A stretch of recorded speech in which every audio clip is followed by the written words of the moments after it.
Hello every one. ഇന്ന് നമ്മൾ നോക്കാൻ പോകുന്ന ടോപ്പിക് കമ്പനി ക്രിയേഷൻ ആണ്. ടാലിയിൽ എങ്ങനെയാണ് ഒരു കമ്പനി ക്രിയേറ്റ് ചെയ്യുക എന്നുള്ള കാര്യമാണ് നോക്കാൻ പോകുന്നത്. അപ്പോൾ ടാലി ഓപ്പൺ ചെയ്ത് കഴിഞ്ഞാൽ നമ്മൾ ഗേറ്റ് ഓഫ് ടാലിയിലാണ് ഇപ്പോൾ നിൽക്കുന്നത്. ടാലി ഓപ്പൺ ചെയ്തിട്ടുള്ള ഗേറ്റ് ഓഫ് ടാലി. അപ്പോൾ അതിൽ നമ്മൾ ഗേറ്റ് ഓഫ് ടാലിയിലെ റൈറ്റ് സൈഡ് ഏരിയയിൽ കമ്പനി ഇൻഫോ മെനു കാണും. ഇതിൽ മൂന്നാമത്തെ മെനു ക്രിയേറ്റ് കമ്പനി, അതാണ് എടുക്കേണ്ടത്. അപ്പൊ നമുക്ക് നോക്കാം. നമ്മൾ കംപ്ലീറ്റ് മൗസ് ഉപയോഗിക്കേണ്ട ആവശ്യമില്ല. കീബോർഡ് ഉപയോഗിച്ചിട്ട് നമുക്ക് എന്ത് ചെയ്യാൻ പറ്റും, ഫുള്ള് ടാലി വർക്ക് ചെയ്യാൻ പറ്റും. ഇവിടെ സി കണ്ടില്ലേ, കുറച്ച് എന്താണ് ബോൾഡ് ആണ്, ഇവിടെ എൽ ബോൾഡ് ആണ്, എസ് എന്താണ് ഒക്കെ ബോൾഡ് ആണ്. അപ്പോ നമുക്ക് ഈ ക്രിയേറ്റ് കമ്പനി എന്നുള്ള ഓപ്ഷനിലോട്ട് വന്നു കഴിഞ്ഞാൽ കണ്ടോ, സി എന്തായി, കുറച്ച് റെഡ് കളറായി. അപ്പൊ ശരിക്കും പറഞ്ഞു കഴിഞ്ഞാൽ നമുക്ക് സി എന്നുള്ളത് പ്രസ് ചെയ്ത് കഴിഞ്ഞാൽ തന്നെ എന്ത് ചെയ്യും, കമ്പനി ക്രിയേഷന്റെ മെനുവിലോട്ട് പോകും. സി പ്രസ് ചെയ്താൽ മതി. ഓക്കെ, ഞാൻ ജസ്റ്റ് സി ആണ് പ്രസ് ചെയ്തിട്ടുള്ളൂ. സി പ്രസ് ചെയ്ത് കഴിഞ്ഞാൽ നമുക്ക് ഒരു വിൻഡോ ഓപ്പൺ ആവും. അപ്പൊ ശ്രദ്ധിക്കുക, ഗേറ്റ് ഓഫ് ടാലിന്ന് എവിടുന്ന് വന്നുള്ളത്, നമ്മള് gate of Tally, gate of Tally ആണ് ഈ കാണുന്നത്. ഗേറ്റ് ഓഫ് ടാലിയില് കമ്പനി ഇൻഫോ മെനു, എന്താണ് കമ്പനി ഇൻഫോ, കമ്പനി ഇൻഫോയില് ക്രിയേറ്റ് കമ്പനിയാണ് എടുക്കേണ്ടത്. Gate of Tally company info create company എടുക്കുക. ഓക്കെ, ക്രിയേറ്റ് കമ്പനി എൻ്റർ അടിക്കുമ്പോൾ എന്താ വരുന്നത്, ആദ്യം നമുക്കൊരു വിൻഡോ വരികയാണ്. അപ്പോൾ ഇതിലുള്ള കണ്ടന്റ് എന്തൊക്കെയാണെന്ന് ചോദിക്കലുണ്ട്. ക്രിയേഷൻ, കമ്പനി ക്രിയേഷൻ ചെയ്യുമ്പോൾ എന്തൊക്കെയാണ് അതിൽ വരിക, എങ്ങനെ കമ്പനി ക്രിയേറ്റ് ചെയ്യാന്നുള്ള കാര്യം. അപ്പൊ നമുക്ക് നേരെ ഓപ്പൺ ചെയ്ത സമയത്ത് നിൽക്കുന്നത് നെയിമിലാണ് നിൽക്കുന്നത്. അതിന് മുന്നൊരു കാര്യമുണ്ട്, ഡയറക്ടറി. എന്താ ഡയറക്ടറി എന്ന് പറഞ്ഞാല് എവിടെയാണ് നമ്മൾ ഈ കമ്പനി സ്റ്റോർ ചെയ്യേണ്ടത്, സ്റ്റോറേജ് എവിടെയാണെന്നുള്ള കാര്യമാണ് കൊടുക്കേണ്ടത്. അപ്പോൾ നിലവിൽ ഇത് സ്റ്റോർ ചെയ്യുന്നത് എന്താണ്, സിയില്, യൂസർ, പബ്ലിക്കില്, ടാലി ERP9 ഡാറ്റയിലാണ് ഇപ്പൊ സ്റ്റോർ ചെയ്യുന്നത്. അപ്പൊ അതിൽ നമ്മൾ ഒരുപാട് കമ്പനി ക്രിയേറ്റ് ചെയ്തിട്ടുണ്ട്. അപ്പൊ നമുക്കത് തിരിച്ചറിയാൻ വേണ്ടി നമ്മൾ എന്ത് ചെയ്യുക, നമ്മളെ മൗസിന്റെ കേസർ എന്ത് ചെയ്യുക, ലാസ്റ്റിലോട്ട് കൊണ്ടുപോവുക. എന്നിട്ട് എന്ത് ചെയ്യുക, ഒരു സ്ലാഷ് ഇട്ട് കൊടുക്കുക. ഓക്കെ, സ്ലാഷ് ഇട്ടിട്ട് നിങ്ങൾ എന്ത് ചെയ്യുക, നമ്മുടെ പേര് കൊടുക്കുക. അപ്പോ ജസ്റ്റ് ഒരു പേര് കൊടുക്കുകയാണ്. ഞാനൊരു QS എന്ന് കൊടുക്കട്ടോ, ജസ്റ്റ് QS എന്ന് കൊടുക്കുകയാണ്. എന്നിട്ട് എന്ത് ചെയ്യുക, എൻ്റർ അടിക്കുക. എന്നിട്ട് നമ്മളെ കമ്പനിയുടെ പേര് കൊടുക്കുക. അപ്പോൾ നമ്മൾ ഇനി ഇത് സേവ് ചെയ്യുന്ന ലൊക്കേഷൻ എന്ന് പറഞ്ഞാൽ സിയില്, യൂസറില്, പബ്ലിക്കില്, ടാലി ERP9 ഡാറ്റയിൽ പോയി കഴിഞ്ഞാൽ QS ഉണ്ടാവും എന്ത്, നമ്മുടെ ഈ കമ്പനി. ഓക്കെ, ഡാറ്റ കാര്യങ്ങളൊക്കെ എന്ത് ചെയ്യും, അതിൽ എൻക്രിപ്റ്റ് ചെയ്താണ് ഉണ്ടായിരിക്കും. ഇനി നെയിം, നമ്മുടെ കമ്പനിയുടെ പേര് കൊടുക്കുക. അല്ലെ, നമുക്ക് കമ്പനിയുടെ പേര് കൊടുക്കാം. അപ്പൊ കമ്പനിയുടെ പേര് നമുക്ക് കൊടുക്കേണ്ടത് ABCD ലിമിറ്റഡ്, ഇതാണ് നമ്മുടെ കമ്പനിയുടെ പേര്. കമ്പനിയുടെ പേര് കൊടുത്തു. നെയിം ഓഫ് ദ കമ്പനി, കമ്പനിയുടെ പേര് കൊടുക്കുക, നെയിം ഓഫ് ദ കമ്പനി. പിന്നെ എന്താണ്, പ്രൈമറി മെയിലിംഗ് ഡീറ്റെയിൽസ് ആണുള്ളത്. അപ്പൊ പ്രൈമറി മെയിലിംഗ് ഡീറ്റെയിൽസ് നമ്മൾ മെയിലിംഗ് നെയിം കൊടുക്കുക. അതായത് നമ്മൾ പോസ്റ്റ് ചെയ്യണമെന്നുണ്ടെങ്കിൽ അതുമായി ബന്ധപ്പെട്ടുള്ള അഡ്രസ്സ്, അപ്പൊ mailing name ABCD limited. Address കൊടുക്കാം, നമുക്ക് മഞ്ചേരി എന്ന് കൊടുക്കാം. മഞ്ചേരി ഫുൾ അഡ്രസ് കൊടുക്കട്ടെ. അപ്പൊ മഞ്ചേരി ആണെങ്കിൽ മഞ്ചേരിയിൽ ഏത് ആർക്കേഡാണ്, അങ്ങനെ കംപ്ലീറ്റ് എന്ത് ചെയ്യുക, ഡീറ്റെയിൽസ് എന്ത് ചെയ്യുക, അവിടെ എൻ്റർ ചെയ്യാനൊക്കെ സ്പേസ് ഉണ്ട്. അപ്പൊ ആ ഡീറ്റെയിൽസ് എന്ത് ചെയ്യുക, കൊടുക്കുക. പിന്നെ അത് കഴിഞ്ഞാൽ കൺട്രി, നമ്മൾ കൺട്രി അവിടെ പ്രസ് ചെയ്ത് കഴിയുമ്പോൾ തന്നെ എന്ത് വരുന്നുണ്ട്, കൺട്രി, ഓരോ കൺട്രി ഈ ഒരു റൈറ്റ് സൈഡിൽ ഫുള്ള് ലിസ്റ്റ് ഓഫ് കൺട്രീസ് കണ്ടോ, ഇന്ത്യ ഉണ്ട്, ഇന്തോനേഷ്യ ഉണ്ട്, അങ്ങനെ എല്ലാ കൺട്രീസും ഉണ്ട്. അപ്പൊ ഇന്ത്യയാണ് സെലക്ട് ചെയ്തിട്ടുള്ളത്. അത് കഴിഞ്ഞാൽ സ്റ്റേറ്റ് നമ്മൾ സെലക്ട് ചെയ്യണം. കൺട്രി ഒക്കെ നിർബന്ധമായിട്ട് സെലക്ട് ചെയ്യണ്ടോ, കാരണം നമ്മൾ ടാക്സ് ഒക്കെ ചെയ്യുന്ന സ്ഥാപനമാണെന്നുണ്ടെങ്കിൽ കൺട്രി നിർബന്ധമായിട്ട് സെലക്ട് ചെയ്യണം. അതുപോലെ സ്റ്റേറ്റ് എന്ത് ചെയ്യുക, സെലക്ട് ചെയ്യുക. അപ്പൊ ഇന്ത്യയിൽ ഏത് സ്റ്റേറ്റ് ആണെന്നുള്ള കാര്യം എന്ത് ചെയ്യുക, സെലക്ട് ചെയ്യാനേ നമുക്ക് ഈ റൈറ്റ് സൈഡിൽ കണ്ടില്ല ലിസ്റ്റ് ഓഫ് സ്റ്റേറ്റ് വന്നിട്ടുണ്ട്. അപ്പൊ ഇതിൽ നമ്മൾ നോട്ട് അപ്ലിക്കബിൾ ആണ് ഇപ്പൊ നിൽക്കുന്നത്. നമ്മൾ എന്ത് ചെയ്യണം, നമുക്ക് കേരള ആണെന്നുണ്ടെങ്കിൽ എന്ത് ചെയ്യുക, K പ്രസ് ചെയ്യുക. കീബോർഡിൽ K പ്രസ് ചെയ്യുമ്പോൾ എന്ത് ചെയ്യും, 2 K വെച്ച് 2 സംസ്ഥാനങ്ങളുള്ളത്, ഒന്ന് കേരള, അതുപോലെ കർണാടക. അതിൽ നമ്മൾ എന്ത് ചെയ്യുക, നമ്മൾ ആരോ കീ ഉപയോഗിച്ചിട്ട് എന്ത് ചെയ്യുക, കേരള സെലക്ട് ചെയ്യുക. ഓക്കെ, എൻ്റർ അടിക്കുക. കേരളയിൽ എത്തിക്കഴിഞ്ഞാൽ എൻ്റർ അടിക്കുക. അത് കഴിഞ്ഞാൽ പിൻകോഡ്, അല്ലെ, നമ്മളെ പിൻകോഡ് കൊടുക്കാം. Postal pincode 67 61 21. Okay, Manjeri pincode ഞാൻ കൊടുത്തിട്ടുള്ളത്. അത് കഴിഞ്ഞാൽ കോൺടാക്ട് ഡീറ്റെയിൽസ് ഉള്ള ഏരിയ ആണ്. ഫോൺ നമ്പർ കൊടുക്കാം. അപ്പൊ ഇവിടെ എന്ത് ചെയ്യുക, ജസ്റ്റ് എന്ത് ചെയ്യുക, ഫോൺ നമ്പർ കൊടുക്കുക. അത് കഴിഞ്ഞാൽ മൊബൈൽ നമ്പർ, പിന്നെ അത് കഴിഞ്ഞാൽ ഫാക്സ് നമ്പർ ഉണ്ടെങ്കിൽ ഫാക്സ് നമ്പർ കൊടുക്കുക. പിന്നെ ഇമെയിൽ അഡ്രസ്സ്, അല്ലെ, കമ്പനിക്ക് ഉണ്ടാവും, ഇപ്പൊ ഉണ്ടാവും ഇമെയിൽ അഡ്രസ് കാര്യങ്ങളൊക്കെ ഉണ്ടാവും. അപ്പോൾ ഇമെയിൽ അഡ്രസ് എന്ത് ചെയ്യുക, അത് കൊടുക്കുക. അതുപോലെ വെബ്സൈറ്റ് ഉണ്ടെങ്കിൽ എന്ത് ചെയ്യുക, വെബ്സൈറ്റ് കാര്യങ്ങൾ എന്ത് ചെയ്യുക, അതും പ്രൊവൈഡ് ചെയ്യുക. ഓക്കെ, പിന്നെ അത് കഴിഞ്ഞാൽ അടുത്ത ഏരിയ പറഞ്ഞാല് books and financial year details. Books and financial year details. Financial year begins from, അതായത് ഫിനാൻഷ്യൽ ഇയർ പറഞ്ഞാൽ നമ്മൾ ഈ കമ്പനി വർക്ക് ചെയ്യുന്ന ഫിനാൻഷ്യൽ ഇയർ കൊടുക്കുക, നമ്മൾ അക്കൗണ്ടിങ് പീരീഡ് കൊടുക്കല്ലേ, അതുപോലെ ഫിനാൻഷ്യൽ ഇയർ കൊടുക്കുക. അപ്പൊ നമ്മൾ ഈ കമ്പനി ഇപ്പോഴത്തെ ഫിനാൻഷ്യൽ ഇയർ എന്ന് പറഞ്ഞാല് ഏതപ്പോ നമ്മുടെ കറന്റ് ഫിനാൻഷ്യൽ ഇയർ എങ്ങനെ വരിക? 1/4/2020 മുതൽ 31/3/2021, അതാണ് നമ്മൾ ഫിനാൻഷ്യൽ ഇയർ വരിക. അപ്പൊ നമ്മൾ ഫിനാൻഷ്യൽ ഇയറിന്റെ തുടക്കം കൊടുത്താൽ മതി, കാരണം ഒരു കൊല്ലത്തേക്ക് സെറ്റ് ചെയ്തിട്ടുണ്ടാവും. അപ്പൊ ഫിനാൻഷ്യൽ ഇയർ ബിഗിൻ ഫ്രം എന്നാണ് 1/4/2020. ഓക്കെ, അന്ന് മുതലാണ് നമ്മൾ ഈ ഒരു ഫിനാൻഷ്യൽ ഇയർ തുടങ്ങുന്നത്. അപ്പോൾ നമ്മുടെ അക്കൗണ്ടിൽ ഫിനാൻഷ്യൽ ഇയർ തുടങ്ങുന്നത് എന്താണ്? 1/4/2020 മുതൽ 31/3/2021 വരെയാണ് ഈ ഒരു ഫിനാൻഷ്യൽ ഇയർ ഉള്ളത്. ഓക്കെ, അപ്പൊ ഫിനാൻഷ്യൽ ഇയർ അത് ഓൾറെഡി അവിടെ വന്നിട്ടുണ്ട്. പിന്നെ ബുക്സ് ബിഗിനിങ് ഫ്രം എന്നുള്ള ഒരു ഓപ്ഷൻ ഉണ്ട്. അതായത് നമ്മൾ ഈ ഫിനാൻഷ്യൽ ഇയറിൽ തുടക്കത്തിൽ തന്നെ കമ്പനി തുടങ്ങണമെന്നില്ല. ഇപ്പൊ കമ്പനി നാളെ തുടങ്ങുന്നത് അല്ലെ, നാളത്തെ ഡേറ്റ് പറയുമ്പോൾ എത്രയാണ്? 18 വരുന്നത്. അപ്പൊ 18 തീയതിയാണ് നമ്മൾ കമ്പനി ഓപ്പൺ ചെയ്തെന്ന് വെക്കുക. അന്ന് മുതലല്ലേ നമ്മൾ ട്രാൻസാക്ഷൻ ചെയ്യാൻ പറ്റുള്ളൂ. ബുക്ക് തുടങ്ങുന്നത് അന്ന് മുതലാണ്.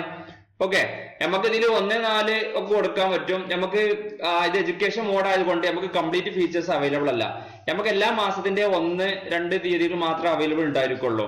ഓക്കെ, അപ്പൊ ഞാൻ ഇതിൽ കൊടുക്കാൻ പോകുന്നത് ഞാൻ ഡേറ്റ് ഇവിടെ കൊടുക്കുകയാണ്. അപ്പൊ ഇതില് ഡേറ്റ് നമ്മള് 1/1/2021 നമ്മൾ ഇനി കമ്പനി സ്റ്റാർട്ട് ചെയ്യുന്നത്. ഓക്കെ, ഞാൻ ബുക്ക് ബിഗിനിങ്സ് ഫ്രം നമ്മൾ കമ്പനി തുടങ്ങുന്നത് 1/1/2021, ബുക്ക് അന്ന് മുതലാണ് സ്റ്റാർട്ട് ചെയ്യുക. ഓക്കെ, എൻ്റർ അടിച്ചു.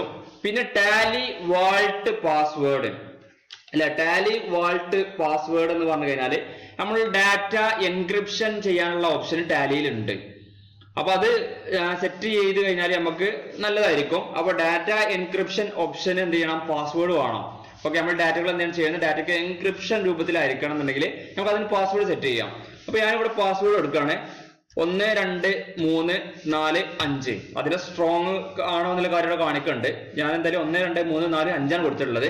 അതുപോലെ റിപ്പീറ്റ് ചെയ്യാൻ പറഞ്ഞിട്ടുണ്ട് 1 2 3 4 5. അത് കഴിഞ്ഞാല് പിന്നെ യൂസ് സെക്യൂരിറ്റി കൺട്രോൾ. നമുക്ക് സെക്യൂരിറ്റി കൺട്രോൾ അനിവാര്യമുണ്ടോ എന്നുള്ള കാര്യം ചോദിക്കുന്നുണ്ട്. നമ്മൾ എന്ത് ചെയ്യുക? നോനോടെ പോയിട്ട് വൈ നെക്കിയിട്ട് എന്ത് ചെയ്യുക? എന്റർ പ്രസ് ചെയ്യുക. യെസ്. അപ്പൊ കുറച്ചുകൂടി ഫീച്ചേഴ്സ് വന്നിട്ടുണ്ട്. എന്താണ്? നെയിം ഓഫ് അഡ്മിനിസ്ട്രേറ്റർ പേര് കൊടുക്കാന്. അപ്പൊ ഞാൻ എന്ത് ചെയ്യണം? എന്റെ പേര് കൊടുക്കുകയാണ്, ഷഫീഖ്. ഓക്കെ, പിന്നെ അത് കഴിഞ്ഞാൽ എന്താണ്? പാസ്വേഡ് ചോദിക്കുന്നുണ്ട്. അപ്പൊ ഇവിടെ പാസ്വേഡ് കൊടുക്കുമ്പോൾ നമ്മള് പാസ്വേഡ് ഒരിക്കലും മറക്കാൻ പാടില്ല. ടാലി വാൾട്ടിന്റെ പാസ്വേഡ് 1 2 3 4 5. അതേസമയം വരുന്നത് അഡ്മിനിസ്ട്രേറ്റർ അവിടെ വരുന്ന പാസ്വേഡ് നമ്മൾ എന്ത് ചെയ്യണം? 1 2 3 കൊടുക്കുക. ഓക്കെ, അത് റിപ്പീറ്റ് ചെയ്യണം 1 2 3. പാസ്വേഡ് മറക്കാൻ പാടില്ല കേട്ടോ. പാസ്വേഡ് മറന്നു കഴിഞ്ഞാല് നമുക്ക് ഡാറ്റ ആക്സസ് ചെയ്യാൻ പറ്റില്ല, അതാണ് കാണിക്കുന്നത്. പിന്നെ അത് കഴിഞ്ഞാൽ അടുത്ത ഓപ്ഷനാണ് use Tally audit features. Tally audit ചെയ്യാനുള്ള ഫീച്ചേഴ്സ് വേണോ എന്നുള്ള കാര്യം ചോദിക്കുന്നത്. അപ്പോൾ ഈ നമ്മൾ ടാലിയിൽ എന്തെങ്കിലും മിസ്റ്റേക്ക് എൻട്രീസ് ഒക്കെ റോങ് ആയിട്ട് വന്നിട്ടുണ്ടെങ്കിൽ അത് ചെക്ക് ചെയ്യാനുള്ള ഫീച്ചേഴ്സ് കാര്യങ്ങളൊക്കെ വേണോ എന്നുള്ള കാര്യമാണ് അതിന്റെ അഡ്മിനിസ്ട്രേറ്റർ ചെക്ക് ചെയ്യാനുള്ള ഫീച്ചേഴ്സ് വേണോ എന്നുള്ള കാര്യം ചോദിക്കുന്നത്.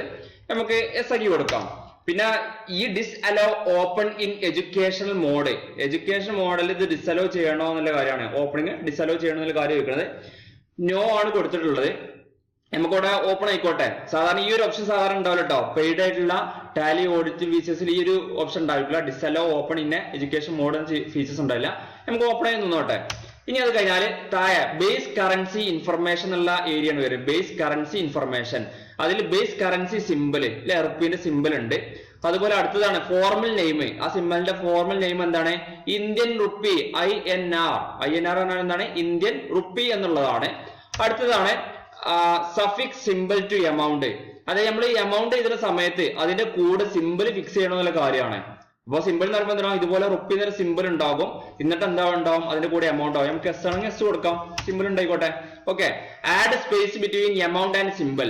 അതുപോലെ സിമ്പിളും എമൗണ്ടും തമ്മിൽ ഇപ്പൊ നമ്മൾ സിമ്പിൾ ഫിക്സ് ചെയ്തു, ആ സിമ്പിളും അതുപോലെ എമൗണ്ടും തമ്മിൽ എന്തെങ്കിലും സ്പേസ് വേണോ എന്നൊരു കാര്യം. സ്പേസ് വേണം, എന്നാലേ നമുക്ക് പെട്ടെന്ന് കൺഫ്യൂഷൻ തിരിച്ചറിയാൻ പറ്റുള്ളൂ. അത് യെസ് ആണ്. Show amount in million.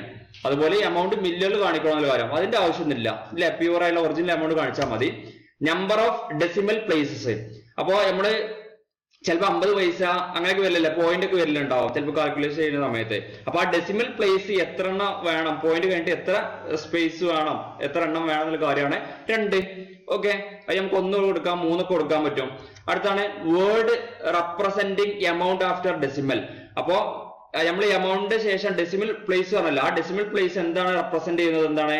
പൈസയാണ്. ഓക്കെ, എത്ര പൈസ എന്നുള്ള കാര്യം. അടുത്താണ് number of decimal place for amount in words. അതുപോലെ ആ വേർഡ്സിൽ എമൗണ്ട് റെപ്രസെന്റ് ചെയ്യാൻ എത്ര ഡെസിമൽ പ്ലേസിനെ നമ്മൾ ഈ ഒരു വേർഡ്സ് റെപ്രസെന്റ് ചെയ്യേണ്ടെന്നുള്ള കാര്യമാണ്. അത് 2. ഓക്കെ, അപ്പൊ ഇത്രയാണ്. ഇത് കഴിഞ്ഞാൽ നമ്മൾ എൻ്റർ അടിച്ച് കഴിഞ്ഞാൽ നേരെ എന്ത് ചെയ്യും, സേവ് ചെയ്യുക എന്നുള്ള ഓപ്ഷൻ വരും. അപ്പൊ എൻ്റർ അടിക്കുകയാണ്. എൻ്റർ അടിച്ച് കഴിഞ്ഞാൽ ആക്സെപ്റ്റ്, നമ്മൾ ഈ കമ്പനി ചെയ്തെന്താണ് ആക്സെപ്റ്റ് ചെയ്യണം എന്നുള്ള കാര്യമാണ്. അപ്പൊ നമ്മളോട് ഓർത്ത് വെക്കേണ്ടത് പറഞ്ഞാല് ടാലി വാൾട്ട് പാസ്വേഡ് എത്രയായിരുന്നു ഇവിടെ വന്നിട്ടുള്ളത് 1 2 3 4 5. Tally vault password 1 2 3 4 5. അതുപോലെ അഡ്മിനിസ്ട്രേറ്റർ പേര് ഷെഫീഖ്, പാസ്വേഡ് കൊടുത്തുള്ള 1 2 3. ഓക്കെ, ഇത്ര കാര്യം കൊടുക്കുക. ആക്സെപ്റ്റ് ചെയ്യണം. നമ്മൾ എന്ത് ചെയ്താൽ മതി, യെസ് ഓർ നോ ആണ് അല്ലെ. നമ്മള് ജസ്റ്റ് യെസ് ആണെങ്കിൽ വൈ പ്രസ് ചെയ്യുക, നോ ആണെങ്കിൽ എന്ന് പ്രസ് ചെയ്താൽ മതി. അപ്പൊ നമ്മൾ ഈ കമ്പനി എന്ത് ചെയ്യുക, സേവ് ചെയ്യണ്ടേ. സേവ് ചെയ്യണമെങ്കിൽ എന്ത് ചെയ്യുക, യെസ് പ്രസ് ചെയ്ത് കഴിഞ്ഞാൽ നമ്മൾ കമ്പനി എന്ത് ചെയ്തു, സേവ് ആയി. ഓക്കെ, അപ്പൊ ഉടനെ ചോദിക്കുന്ന ടാലി വാൾട്ട് പാസ്വേഡ് ചോദിച്ചുള്ള ആദ്യം നമ്മൾ ടാലി വാൾട്ട് പാസ്വേഡ് കൊടുത്തിട്ടുണ്ട്, അഡ്മിനിസ്ട്രേറ്റർ പേര് കൊടുത്തിട്ടുണ്ട്, അതുപോലെ പാസ്വേഡ് കൊടുത്തിട്ടുണ്ട്. ടാലി വാൾട്ട് പാസ്വേഡ് എത്രയായിരുന്നു, 1 2 3 4 5. എൻ്റർ അടിക്കുക. അടുത്തത് കമ്പനി പേര് കൊടുത്തിട്ടുണ്ട്. നെയിം ഓഫ് യൂസർ നെയിം എന്താണ്, ഷെഫീഖ്. പാസ്വേഡ് 1 2 3. കമ്പനി ഓപ്പൺ ആയി. ഇപ്പൊ കണ്ടില്ലേ, ഇവിടെ കണ്ടില്ലേ, നോക്കാം. ഇവിടെ വെർട്ടിക്കൽ ആയുള്ള ബട്ടൺ ബാറിൽ എന്തായി, കുറച്ച് കീകൾ വന്നിട്ടുണ്ട്. F1 സെലക്ട് കമ്പനി, F1 എന്തുണ്ട്, നമ്മള് പ്രസ് ചെയ്യാൻ ഷർട്ട് കമ്പനി ചെയ്യാൻ പറ്റും. F12 കീ വന്നിട്ടുണ്ട്. F12 പീരീഡ് വന്നിട്ടുണ്ട്. കമ്പനി ഇൻഫോ വന്നിട്ടുണ്ട്. കണക്ട് വന്നിട്ടുണ്ട്. അതുപോലെ ഫീച്ചർ വന്നിട്ടുണ്ട്. കോൺഫിഗറേഷൻ വന്നിട്ടുണ്ട്. ഇപ്പൊ ഗേറ്റ് ഓഫ് ടാലിന്റെ ഓപ്ഷൻസ് മാറിക്കഴിഞ്ഞു. ഇപ്പൊ കമ്പനി ക്രിയേറ്റ് ആയതുകൊണ്ടാണ് ഓപ്ഷൻസ് ഒക്കെ മാറിയിട്ടുള്ളത്. ഇപ്പൊ അതുപോലെ കറന്റ് പീരീഡ് വന്നിട്ടുണ്ട്. 1/4/2020 മുതൽ 31/3/2021 വരെ കറന്റ് പീരീഡ്. കറന്റ് ഡേറ്റ് ഇപ്പൊ നമ്മൾ കമ്പനി ബുക്ക് ബിഗിനിങ് കൊടുത്തിട്ടുള്ള എന്താണ്, 1 ജനുവരി 2021 ഫ്രൈഡേയിലാണ് നിൽക്കുന്നത്. ഇനി നമ്മളിവിടെ സെലക്ട് ചെയ്ത കമ്പനി ഏതാണ്, ABCD ലിമിറ്റഡ് ആണ് സെലക്ട് ചെയ്തിട്ടുള്ള കമ്പനി. നോ വൗച്ചർ എൻറ്റേർഡ്, ഒരു വൗച്ചറും ചെയ്തിട്ടില്ല. ഓക്കെ, ഇനി നമ്മള് ചെയ്ത സ്റ്റോർ ചെയ്തുള്ള കമ്പനി അവിടെ ഉണ്ടോ എന്നുള്ള കാര്യം എന്ത് ചെയ്യണം, നമ്മൾ നോക്കണം. ഓക്കെ, അത് നമുക്ക് പോയി നോക്കാം. അപ്പോ നമ്മൾ എന്ത് ചെയ്യാം, മൈ കമ്പ്യൂട്ടറിൽ പോകുക. കമ്പ്യൂട്ടറിൽ പോയിട്ട് എന്താണ്, സി പ്രോഗ്രാമില് യൂസറിൽ എന്താണ്, പബ്ലിക്കില് ടാലി ERP9 ഡാറ്റ. കണ്ടോ, ഇതൊക്കെ മുന്നേ ചെയ്തു വെച്ചുകൊണ്ട് ഒരുപാടായിട്ട് ഇവിടെ കിടക്കുന്നുണ്ട് കമ്പനികള്. ഓക്കെ, ഇതൊക്കെ ഞാൻ ഇതിൽ മുന്നേ കഴിഞ്ഞ വർഷങ്ങളൊക്കെ ചെയ്തതാണ്. അപ്പൊ നമ്മള് നേരത്തെ എന്ത് ചെയ്യുന്നത്, എങ്ങനെ സ്റ്റോർ ചെയ്തിട്ടുണ്ടെങ്കിൽ QS എന്നാണ് സ്റ്റോർ ചെയ്തിട്ടുള്ളത്. QS കണ്ടില്ലേ, ഈ QS ആയിട്ടാണ് നമ്മൾ സ്റ്റോർ ചെയ്തിട്ടുള്ളത്. അവിടെ കാണാം ഡേറ്റ് ക്രിയേറ്റഡ് 17/12/2020, അത് 10/3 AM. കണ്ടോ, ഇന്ന് ക്രിയേറ്റ് ചെയ്തുള്ള കമ്പനിയാണ്. നമ്മൾ എന്ത് ചെയ്യുക, അതിലെന്ത് ചെയ്യുക, പ്രസ് ചെയ്യുക. ഇങ്ങനെ ഡാറ്റ എൻക്രിപ്ഷൻ രൂപത്തിലായിരിക്കും ഉണ്ടായിരിക്കുക. ക്ലിയർ അല്ലേ? അപ്പൊ ഡാറ്റ സ്റ്റോറേജ് കൊടുത്തതിന്റെ ഉപകാരം മനസ്സിലായോ? നമ്മൾ അങ്ങനെ പ്രത്യേക പേര് കൊടുത്തു കഴിയുമ്പോൾ ആ പേര് അവിടെ കാണിക്കും. ഇല്ലേ നമുക്ക് കൺഫ്യൂഷൻ വരും, ഏതാ കമ്പനി എന്നുള്ള കാര്യം നമ്മൾ അങ്ങനെ തരേണ്ടി വരും. ഓക്കെ, അപ്പൊ അതിന് വേണ്ടിയിട്ടാണ് നമ്മൾ പേര് സ്റ്റോറേജ് ചെയ്യുന്ന സമയത്ത് ആ ഡയറക്ടറിയിൽ എന്ത് ചെയ്യണം, പേര് എന്ത് ചെയ്യാൻ പോയിട്ട് / ഇട്ടിട്ട് നിങ്ങളെ പേര് കൊടുക്കുക. ഓക്കെ, അപ്പോ ഇങ്ങനെയാണ് കമ്പനി ക്രിയേറ്റ് ചെയ്യുക. ഇപ്പൊ ഓപ്ഷന് കാര്യങ്ങളൊക്കെ മാറിയിട്ടുണ്ട്. അപ്പോ ഇവിടെ ശ്രദ്ധിക്കേണ്ട ഒരു കാര്യം എന്ന് പറഞ്ഞു കഴിഞ്ഞാൽ, കമ്പനി ക്രിയേറ്റ് ചെയ്യാൻ നമ്മൾ എങ്ങനെയാണ് കമ്പനി ക്രിയേറ്റ് ചെയ്തത്, ഗേറ്റ് ഓഫ് ടാലിയില് കമ്പനി ഇൻഫോയില് ക്രിയേറ്റ് കമ്പനി. ഓക്കെ, പിന്നെ ഈ കമ്പനി ക്രിയേറ്റ് ചെയ്യുന്ന സമയത്ത് അതിൽ വരുന്ന ഓപ്ഷൻസ് എന്തൊക്കെയാണ് കാര്യം അതും പഠിക്കുക. അപ്പൊ ഈ കമ്പനി നമ്മൾ ഷട്ട് ചെയ്യാൻ എന്താ ചെയ്യേണ്ടത്, ഇപ്പൊ ഇവിടെ കണ്ടില്ലേ, ഷട്ട് ചെയ്യാൻ നമുക്ക് ഒന്നെങ്കിൽ ഈ പ്രസ് ചെയ്താൽ മതി.